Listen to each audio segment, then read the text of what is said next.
Hello students, good morning. ਅੱਜ ਦਾ ਜੋ ਆਪਣਾ ਟੌਪਿਕ ਹੈਗਾ ਉਹ ਆਰਟੀਫਿਸ਼ੀਅਲ ਇੰਟੈਲੀਜੈਂਸ ਦੇ ਲਾਭ ਕੀ ਨੇ। ਠੀਕ ਹੈ, ਪ੍ਰੋਜ਼ ਆਫ ਆਰਟੀਫਿਸ਼ੀਅਲ ਇੰਟੈਲੀਜੈਂਸ, ਕੀ ਲਾਭ ਨੇ ਕੀ ਹਾਨੀ। ਸਭ ਤੋਂ ਪਹਿਲਾਂ ਆਪਾਂ ਲਾਭ ਕਰਾਂਗੇ। ਕਿਸੇ ਵੀ ਚੀਜ਼ ਦੇ ਜੇ ਲਾਭ ਹੁੰਦੇ ਤਾਂ ਉਹਨਾਂ ਦੀਆਂ ਹਾਨੀਆਂ ਵੀ ਹੁੰਦੀਆਂ ਨੇ, ਤਾਂ ਦੋਨੋਂ ਹੀ ਇਕੱਠੇ ਡਿਸਕਸ ਕੀਤੇ ਜਾਂਦੇ ਆ। ਤਾਂ ਸਭ ਤੋਂ ਪਹਿਲਾਂ ਲਾਭ ਕੀ ਦੇ ਜੀ, ਸਭ ਤੋਂ ਪਹਿਲੀ ਹੈਗੀ ਆ ਜੋ ਮਤਲਬ ਬੈਨੀਫਿਟ ਇਹਦਾ ਪ੍ਰੋਜ਼ ਜੋ ਹੈਗਾ ਉਹ ਹੈਗਾ ਘੱਟ ਕੀਮਤ। It is cost effective. ਮਨੁੱਖ ਨੂੰ ਕੰਮ ਕਰਨ ਦੇ ਬਦਲੇ ਤਨਖਾਹ ਦਾ ਭੁਗਤਾਨ ਕਰਨਾ ਪੈਂਦਾ ਹੈ, ਪਰ ਰੋਬੋਟ ਨੂੰ ਕੋਈ ਤਨਖਾਹ ਨਹੀਂ ਦੇਣੀ ਪੈਂਦੀ। ਇਹ ਲਾਗਤ ਨੂੰ ਘਟਾਉਣ ਅਤੇ ਕੰਟਰੋਲ ਕਰਨ ਵਿੱਚ ਸਹਾਇਤਾ ਕਰਦਾ ਹੈ। ਕਾਰਜ ਕੁਸ਼ਲਤਾ ਵਧਾਉਂਦਾ ਹੈ। AI ਕੰਮ ਦੀ ਕਾਰਜ ਕੁਸ਼ਲਤਾ ਵਧਾਉਂਦੀ ਹੈ। ਮਸ਼ੀਨ ਵੀ ਬਿਨਾਂ ਕਿਸੇ ਗਲਤੀ ਦੇ ਗੁੰਝਲਦਾਰ ਕੰਮ ਕਰ ਸਕਦੀ ਹੈ। ਕਾਰਜ ਕੁਸ਼ਲਤਾ ਵੱਧਦੀ ਆ, ਨਾਰਮਲ ਗੱਲ ਆ। ਠੀਕ ਹੈ, ਆਰਾਮ ਦੀ ਕੋਈ ਲੋੜ ਨਹੀਂ। ਜਿਹੜੀਆਂ ਮਸ਼ੀਨਾਂ ਬਣਦੀਆਂ ਨੇ ਆਰਟੀਫਿਸ਼ੀਅਲ ਇੰਟੈਲੀਜੈਂਸ ਦੀ ਹੈਲਪ ਨਾਲ, ਦੇਖੋ ਥੱਕਦੀਆਂ ਨਹੀਂ ਹੈਗੀਆਂ। ਆਰਾਮ ਕਰਨ ਦੀ ਲੋੜ ਨਹੀਂ, ਲਗਾਤਾਰ ਕੰਮ ਕਰ ਸਕਦੀਆਂ ਨੇ, ਤਾਂ ਉਹ ਵੀ ਇਹਦੇ ਇੱਕ ਬੈਨੀਫਿਟ ਆ। ਘੱਟ ਗਲਤੀ ਦਰ, ਬਹੁਤ ਘੱਟ ਚਾਂਸਿਸ ਹੁੰਦੇ ਕਿ ਇਹ ਗਲਤੀਆਂ ਕਰਨਗੀਆਂ। ਵਧੀਆ ਜੋ ਕੰਮ ਕਰਦੀਆਂ ਨੇ ਸਹੀ ਕਰਦੀਆਂ ਨੇ। ਸਹੀ ਤਰੀਕੇ ਨਾਲ ਕੋਡਿੰਗ ਕੀਤੀ ਜਾਊਗੀ ਆਰਟੀਫਿਸ਼ੀਅਲ ਇੰਟੈਲੀਜੈਂਸ ਦੀ ਹੈਲਪ ਨਾਲ। ਮਸ਼ੀਨਾਂ ਸਹੀ ਤਰੀਕੇ ਨਾਲ ਕੋਡਿੰਗ ਕਰਕੇ ਬਣਾਈਆਂ ਜਾਂਦੀਆਂ ਤਾਂ ਉਹਦੇ ਵਿੱਚ ਗਲਤੀ ਕਰਨ ਦੀ ਸੰਭਾਵਨਾ ਵੀ ਬਹੁਤ ਘੱਟ ਹੁੰਦੀ ਆ। ਵਰਕ ਇਨ ਹੌਸਟਾਈਲ ਇਨਵਾਇਰਮੈਂਟ, ਖਤਰਨਾਕ ਖੇਤਰ ਵਿੱਚ ਕੰਮ ਕਰਨਾ। ਇਹ ਜਿਹੇ ਜਿੱਥੇ ਰਿਸਕੀ ਖੇਤਰ ਹੁੰਦੇ ਜਿਹੜੇ, ਠੀਕ ਹੈ, ਉੱਥੇ ਵੀ ਇਹ ਆਸਾਨੀ ਨਾਲ ਕੰਮ ਕਰ ਸਕਦੀਆਂ ਨੇ। ਠੀਕ ਹੈ, ਤਾਂ ਜਿੱਥੇ ਮਨੁੱਖਾਂ ਦੀ ਜਾਨ ਨੂੰ ਖਤਰਾ ਹੁੰਦਾ, ਉੱਥੇ ਜਾ ਕੇ ਇਹ ਜਿਵੇਂ ਮਾਈਨਿੰਗ ਕਰਨੀਆਂ ਜਾਂ ਫਿਰ ਡੂੰਘੇ ਖਦਾਨਾਂ ਵਿੱਚ ਕੰਮ ਕਰਨਾ, ਪਲਾਟ ਦੇ ਵਿੱਚ ਕੰਮ ਕਰਨਾ, ਉੱਥੇ ਕੀ ਹੈ AI ਨਾਲ ਬਣੀਆਂ ਹੋਈਆਂ ਮਸ਼ੀਨਾਂ ਹੀ ਕੰਮ ਆਉਂਦੀਆਂ ਨੇ। ਚੰਗਾ ਸਹਾਇਕ, ਗੁੱਡ ਅਸਿਸਟੈਂਟ ਆ। ਭਵਿੱਖਬਾਣੀ ਕਰਨ ਵਿੱਚ ਬਹੁਤ ਵਧੀਆ ਹੈ। ਜਿਵੇਂ ਕਿ ਸਮਾਰਟਫੋਨ ਵਿੱਚ ਆਸਾਨੀ ਨਾਲ ਅੰਦਾਜ਼ਾ ਲਗਾਇਆ ਜਾ ਸਕਦਾ ਕਿ ਯੂਜ਼ਰ ਕੀ ਟਾਈਪ ਕਰੇਗਾ। ਹੁਣ ਆਪਾਂ ਦੇਖਦੇ ਨਾ ਕਈ ਵਾਰ ਟਾਈਪ ਕਰਦੇ ਹਾਂ, ਪਹਿਲਾਂ ਹੀ ਟਾਈਪ ਕਰ ਦਿੰਦਾ ਉਹ, ਤਾਂ ਉਹਨਾਂ ਨੂੰ ਪਤਾ ਹੁੰਦਾ ਕੀ ਟਾਈਪ ਕਰੇਗਾ। ਪੁੱਛੇਗਾ, ਖੋਜ ਕਰੇਗਾ, ਕਾਰਜ ਕਰੇਗਾ। ਇਹ ਵਧੀਆ ਸਹਾਇਕ ਦੇ ਤੌਰ 'ਤੇ ਕੰਮ ਕਰ ਸਕਦੇ ਹਨ। ਵੱਖ ਕਾਰਵਾਈਆਂ ਨੂੰ ਨਿਰਦੇਸ਼ ਦਿੰਦੇ ਹਨ। ਦੁਹਰਾਈ ਵਾਲੇ ਕੰਮ ਨੂੰ ਆਸਾਨ ਬਣਾਉਂਦਾ ਹੈ। ਜਿਹੜੇ ਕੰਮ ਰਿਪੀਟ ਹੁੰਦੇ ਆ, ਠੀਕ ਹੈ, ਤਾਂ ਉਹਦੇ ਵਿੱਚ ਕੀ ਆ, ਉਹਨਾਂ ਕੰਮਾਂ ਨੂੰ ਆਸਾਨੀ ਨਾਲ ਕਰਦਾ ਹੈ। ਅਕਤਾਉਣ ਦੀ ਦਿੱਕਤ ਨਹੀਂ ਆਉਂਦੀ। ਇੱਕ ਕੰਮ ਨੂੰ ਵਾਰ-ਵਾਰ ਕਰਨ ਦੇ ਮਨੁੱਖ ਤਾਂ ਜ਼ਰੂਰ ਅੱਕ ਜਾਂਦਾ ਹੈ, ਬਟ ਮਸ਼ੀਨਾਂ ਨਹੀਂ ਅੱਕਦੀਆਂ ਹੈਗੀਆਂ। ਮਸ਼ੀਨਾਂ ਭਾਵਨਾ ਰਹਿਤ ਹੁੰਦੀਆਂ ਨੇ। ਜਿਹੜੀਆਂ ਮਸ਼ੀਨਸ ਹੁੰਦੀਆਂ ਨੇ, ਰੋਬੋਟਸ ਹੁੰਦੇ ਆ, ਭਾਵਨਾਵਾਂ ਨਹੀਂ ਹੁੰਦੀਆਂ ਕੰਮ ਵਿੱਚ।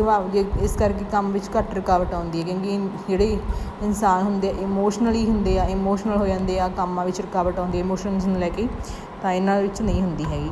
ਹਾਨੀਆਂ ਕੀ ਇਹਨਾਂ ਦੀਆਂ ਜੀ, ਮਸ਼ੀਨਾਂ 'ਚ ਹਮਦਰਦੀ ਨਹੀਂ ਹੁੰਦੀ। ਇੱਕ ਤਾਂ ਸਭ ਤੋਂ ਵੱਡੀ ਗੱਲ ਆ, ਜੋ ਫੀਲਿੰਗਸ ਆ ਉਹ ਸਿਰਫ ਇਨਸਾਨਾਂ 'ਚ ਹੁੰਦੀ ਹੈ, ਇਹਨਾਂ 'ਚ ਨਹੀਂ ਹੁੰਦੀ। ਕਾਰਜ ਕੁਸ਼ਲਤਾ ਵਿੱਚ ਮਸ਼ੀਨਾਂ ਮਨੁੱਖ ਨਾਲੋਂ ਬਿਹਤਰ ਹੁੰਦੀਆਂ, ਪਰ ਕਈ ਵਾਰ ਕਿਸੇ ਕੰਮ ਜਾਂ ਡਿਊਟੀ ਵਿੱਚ ਹਮਦਰਦੀ ਨਾਲ ਵਿਚਾਰ ਕਰਨਾ ਪੈ ਸਕਦਾ ਹੈ, ਪਰ ਉੱਥੇ ਕੰਮ ਨਹੀਂ ਕਰਨੀਆਂ ਉਸ ਤਰੀਕੇ ਨਾਲ। ਬੇਰੁਜ਼ਗਾਰੀ ਅਤੇ ਨੌਕਰੀ ਸੁਰੱਖਿਆ ਦੇ ਮੁੱਦਿਆਂ ਵਿੱਚ ਵਾਧਾ।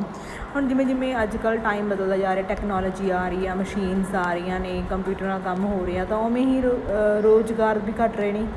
ਬੇਰੁਜ਼ਗਾਰੀ ਬਹੁਤ ਵੱਧ ਰਹੀ ਆ। ਜਿੱਥੇ ਹੁਣ ਪਹਿਲਾਂ 10 ਬੰਦੇ ਕੰਮ ਕਰਦੇ ਸੀ, 10 ਬੰਦੇ ਰੁਜ਼ਗਾਰ ਕਰਦਾ ਸੀ, ਉੱਥੇ ਸਿਰਫ ਇੱਕ ਕੰਪਿਊਟਰ ਨਾਲ ਹੀ ਕੰਮ ਸਾਰਿਆ ਜਾ ਸਕਦਾ ਗਾ। ਘਰਾਂ ਵਿੱਚ ਕੰਮ ਕਿੰਨੇ ਘੱਟ ਗਏ ਆ। ਵਾਸ਼ਿੰਗ ਮਸ਼ੀਨਸ ਹੋ ਗਈਆਂ ਨੇ ਆਰਟੀਫਿਸ਼ੀਅਲ ਇੰਟੈਲੀਜੈਂਸ ਨਾਲ ਤਿਆਰ ਕੀਤੀਆਂ ਹੋਈਆਂ। ਠੀਕ ਹੈ ਸਟੂਡੈਂਟਸ, ਈਵਨ ਖਾਣਾ ਬਣਾਉਣ ਵਾਸਤੇ ਮਾਈਕ੍ਰੋਵੇਵਸ ਆ ਗਏ। ਕੰਮ ਦਿਨੋਂ ਦਿਨ ਘੱਟਦੇ ਜਾ ਰਹੇ ਆ, ਲੋਕ ਨਕਾਰਾ ਹੁੰਦੇ ਜਾ ਰਹੇ ਆ, ਤਾਂ ਇਹ ਵੀ ਇੱਕ ਪ੍ਰੋਬਲਮ ਆ। ਮਹੱਤਵਪੂਰਨ ਡਾਟਾ ਦੇ ਨੁਕਸਾਨ ਦਾ ਡਰ। ਜੇ ਮਹੱਤਵਪੂਰਨ ਡਾਟਾ ਗਾ ਜੋ ਕੰਪਿਊਟਰ, ਸਮਾਰਟਫੋਨ ਜਾਂ ਹੋਰ ਕੰਪਿਊਟਰ ਆਧਾਰਿਤ ਮਸ਼ੀਨਾਂ ਵਿੱਚ ਰੱਖਦੇ ਹਾਂ, ਕਈ ਵਾਰ ਉਹਨਾਂ ਵਿੱਚ ਗੁੰਮ ਹੋ ਸਕਦਾ ਜਾਂ ਖਰਾਬ ਜੇ ਮਸ਼ੀਨਾਂ ਨੂੰ ਪ੍ਰੋਬਲਮ ਜਾਂ ਕੰਪਿਊਟਰ ਨੂੰ ਪ੍ਰੋਬਲਮ ਆਉਂਦੀ, ਤਾਂ ਉਹਦੇ ਵਿੱਚ ਕਾਫੀ ਜ਼ਿਆਦਾ ਰਿਸਕ ਹੁੰਦਾ ਕਿ ਉਹ ਖਰਾਬ ਹੋ ਸਕਦਾ ਗਾ। ਸਾਡੇ ਕੋਲ ਸਾਨੂੰ ਕੋਈ ਬੈਕਅਪ ਰੱਖਣਾ ਪੈਂਦਾ। ਜੇ ਬੈਕਅਪ ਨਹੀਂ ਵੀ ਰੱਖਦੇ ਇਨਸਾਨ, ਤਾਂ ਉੱਥੇ ਇਹਨਾਂ ਦਾ ਲੋਸ ਬਹੁਤ ਵੱਡਾ ਹੋ ਜਾਂਦਾ ਡਾਟਾ ਨੂੰ ਲੈ ਕੇ। ਆਰਟੀਫਿਸ਼ੀਅਲ ਇੰਟੈਲੀਜੈਂਸ ਦੀ ਦੁਰਵਰਤੋਂ, ਇਹਦੀ ਦੁਰਵਰਤੋਂ ਵੀ ਹੋ ਰਹੀ ਆ। ਠੀਕ ਆ, ਹਰੇਕ ਚੀਜ਼ ਦੀ ਜਦੋਂ ਬਹੁਤ ਜ਼ਿਆਦਾ ਯੂਜ਼ ਕਰ ਲੱਗ ਜਾਂਦੇ ਆਪਾਂ, ਉਹਦੀ ਲੋਕ ਕਈ ਜਗ੍ਹਾ ਦੇ ਉੱਪਰ ਦੁਰਵਰਤੋਂ ਵੀ ਕਰਨੀ ਸ਼ੁਰੂ ਕਰ ਦਿੰਦੇ ਆ। ਤਾਂ ਜਿਵੇਂ ਸੁਣਦੇ ਹਾਂ, ਟੈਕਨੋਲੋਜੀ ਇੱਕ ਸੰਸਾਰ ਲਈ ਇੱਕ ਵਿਨਾਸ਼ਕਾਰੀ ਅੰਤ ਵੱਲ ਜਾ ਰਿਹਾ ਹੈ। ਇਹ ਬਹੁਤ ਹੱਦ ਤੱਕ ਸੱਚ ਹੈ।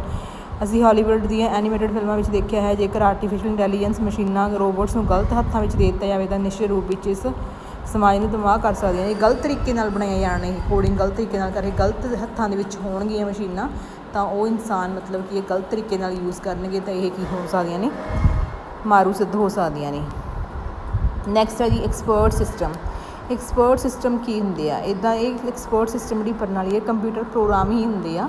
ਕੰਪਿਊਟਰ ਵਿੱਚ ਬਣੇ ਹੋਏ ਪ੍ਰੋਗਰਾਮ ਹੀ ਹੁੰਦੇ ਜਿਹੜੇ ਕਿ ਕੰਪਿਊਟਰ ਨੂੰ ਸਾਇੰਸ ਦੀ ਸ਼ਾਖਾ ਆਰਟੀਫਿਸ਼ੀਅਲ ਇੰਟੈਲੀਜੈਂਸ ਅਧੀਨ ਆਉਂਦੇ ਹਨ। ਇਹ ਵੀ ਆਰਟੀਫਿਸ਼ੀਅਲ ਇੰਟੈਲੀਜੈਂਸ ਦੇ ਅੰਡਰ ਹੀ ਆਉਂਦੇ ਆ। ਸੋਫਟਵੇਅਰ ਆਪਣੇ ਸਟੋਰ ਡਾਟਾਬੇਸ ਜਾਂ ਵਿਸ਼ੇਸ਼ ਗਿਆਨ ਦਾ ਪ੍ਰਯੋਗ ਕਰਕੇ ਫੈਸਲੇ ਲੈਂਦੇ ਹਨ ਜਾਂ ਸਲਾਹ ਦਿੰਦੇ ਹਨ। ਐਕਸਪਰਟ ਸਿਸਟਮ ਉਹ ਹੁੰਦੇ ਜਿਹੜੇ ਕਿ ਫੈਸਲੇ ਡਿਸੀਜ਼ਨ ਲੈਣ ਦੇ ਵਿੱਚ ਦੇ ਕਾਬਲ ਹੁੰਦੇ ਆ। ਮਤਲਬ ਟਾਈਮ ਟੂ ਟਾਈਮ ਕੀ ਹੈ, ਜੇ ਕੋਈ ਡਿਸੀਜ਼ਨ ਲੈਣਾ ਹੁੰਦਾ ਉਹ ਲੈ ਸਕਦੇ ਆ। ਉਹਨਾਂ ਵਿੱਚ ਇੰਨਾ ਮਤਲਬ ਇੰਟੈਲੀਜੈਂਸ ਹੀ ਹੁੰਦੀ ਆ। ਇਹ ਮੁੱਖ ਰੂਪ ਵਿੱਚ ਆਰਟੀਫਿਸ਼ੀਅਲ ਇੰਟੈਲੀਜੈਂਸ ਦੀ ਟੈਕਨੋਲੋਜੀ ਦਾ ਪ੍ਰਯੋਗ ਕਰਕੇ ਵਿਕਸਿਤ ਕੀਤੇ ਜਾਂਦੇ ਆ। ਅਤੇ ਸੋਫਟਵੇਅਰ ਇਹ ਇੱਕ ਮਾਹਰ ਦੇ ਗਿਆਨ ਨੂੰ ਇੱਕ ਸੋਫਟਵੇਅਰ ਦੇ ਰੂਪ ਵਿੱਚ ਬਦਲ ਦਿੰਦਾ ਹੈ। ਐਕਸਪਰਟ ਸਿਸਟਮ ਵਿਸ਼ੇਸ਼ ਖੇਤਰ ਦੇ ਗੁੰਝਲਦਾਰ ਸਮੱਸਿਆਵਾਂ ਦੇ ਹੱਲ ਲੱਭਣ ਲਈ ਵਿਕਸਿਤ ਕੀਤੇ ਜਾਂਦੇ ਹਨ। ਐਕਸਪਰਟ ਸਿਸਟਮ ਪ੍ਰਣਾਲੀ ਨੂੰ ਅਸੀਂ ਚਿੱਤਰ ਅਨੁਸਾਰ ਦਿਖਾ ਸਕਦੇ ਹਾਂ, ਜਿਵੇਂ ਕਿ ਇਨਪੁੱਟ ਦਿੱਤੀ ਜਾਂਦੀ ਹੈ ਐਕਸਪਰਟ ਸਿਸਟਮ ਨੂੰ, ਉਸ ਇਨਪੁੱਟ ਦੇ ਉੱਪਰ ਕੀ ਕਰਦਾ ਉਹ ਪ੍ਰੋਸੈਸਿੰਗ ਕਰਕੇ ਕੋਈ ਡਿਸਾਈਡ ਕਰਦਾ, ਡਿਸੀਜ਼ਨ ਲੈਂਦਾ, ਅਤੇ ਉਹੀ ਡਿਸੀਜ਼ਨ ਸਾਨੂੰ ਕੀ ਐਜ਼ ਏ ਆਊਟਪੁੱਟ ਉਹ ਪ੍ਰੋਡਿਊਸ ਕਰਕੇ ਦੇ ਦਿੰਦਾ। ਹੁਣ ਜਿਵੇਂ ਕਿ ਕਿੱਥੇ ਕਿੱਥੇ ਯੂਜ਼ ਹੁੰਦੇ ਨੇ ਇਹ, ਵੱਖ ਫੀਲਡ ਮਾਹਿਰਾਂ ਦੇ ਗਿਆਨ ਨੂੰ ਇਕੱਠਾ ਕਰਕੇ ਇਸ ਦੀ ਮਦਦ ਨਾਲ ਫੈਸਲੇ ਲੈਣ ਵਿੱਚ ਮਦਦ ਕਰਦੇ ਆ, ਪ੍ਰਤੀਕਿਰਿਆ ਕਰਦੇ ਹਨ। ਜਿਹੜਾ ਗਿਆਨ ਫੀਲਡ ਮਾਹਿਰਾਂ ਤੋਂ ਇਕੱਤਰ ਕੀਤਾ ਜਾਂਦਾ ਉਸ ਨਾਲ ਨੌਲੇਜ ਬੇਸ ਕਮਾਉਂਦਾ ਹੈ। Expert system knowledge base system ਦੀ ਵਧੀਆ ਉਦਾਹਰਨ ਹਨ। ਐਕਸਪਰਟ ਸਿਸਟਮ ਦੀ ਕੁਝ ਉਦਾਹਰਨਾਂ ਇਸ ਪ੍ਰਕਾਰ ਨੇ: ਡੈਂਡਰਲ ਕੈਮੀਕਲ ਵਿਸ਼ਲੇਸ਼ਣ ਕਰਨ ਵਾਲਾ ਐਕਸਪਰਟ ਸਿਸਟਮ ਆ। ਮਾਈਸਿਨ ਨਾਮ ਦਾ ਜਿਹੜਾ ਐਕਸਪਰਟ ਸਿਸਟਮ ਆਉਂਦਾ ਗਾ, ਉਹ ਸਿਸਟਮ ਖੂਨ ਦੇ ਇਨਫੈਕਸ਼ਨ ਦੇ ਇਲਾਜ ਵਿੱਚ ਮਾਹਰ ਹੁੰਦਾ। ਕੈਡਟ ਨਾਮ ਦਾ ਜੋ ਐਕਸਪਰਟ ਸਿਸਟਮ ਆ ਉਹ ਕੈਂਸਰ, ਸ਼ੁਰੂਆਤੀ ਕਿਸਮ ਦੇ ਕੈਂਸਰ ਨੂੰ ਲੱਭਣ ਵਿੱਚ ਮਦਦਗਾਰ। ਦੇਖੋ ਬਹੁਤ ਸਾਰੇ ਐਕਸਪਰਟ ਸਿਸਟਮ ਆਏ ਆ ਜਿਨ੍ਹਾਂ ਦੀ ਹੈਲਪ ਨਾਲ ਬਹੁਤ ਸਾਰੇ ਕੰਮ ਕੀਤੇ ਜਾ ਰਹੇ ਨੇ। ਜਿਵੇਂ PX ਹੁੰਦਾ, ਉਹਦਾ ਮਤਲਬ ਕਿ ਇਹਦਾ ਕੰਮ ਕੀ ਹੈ, ਫੇਫੜਿਆਂ ਦੇ ਕੈਂਸਰ ਦਾ ਪੱਧਰ ਜਾਣਨ ਲਈ ਕੀਤਾ ਜਾਂਦਾ, ਕਿ ਲੈਵਲ ਕਿਹੜਾ ਗਾ। ਠੀਕ ਹੈ, ਐਕਸਪਰਟ ਸਿਸਟਮ ਦੇ ਅੱਗੇ ਬਹੁਤ ਸਾਰੇ ਭਾਗ ਨੇ ਜੋ ਕਿ ਆਪਾਂ ਨੈਕਸਟ ਵੀਡੀਓ ਵਿੱਚ ਡਿਸਕਸ ਕਰਾਂਗੇ। Thank you so much.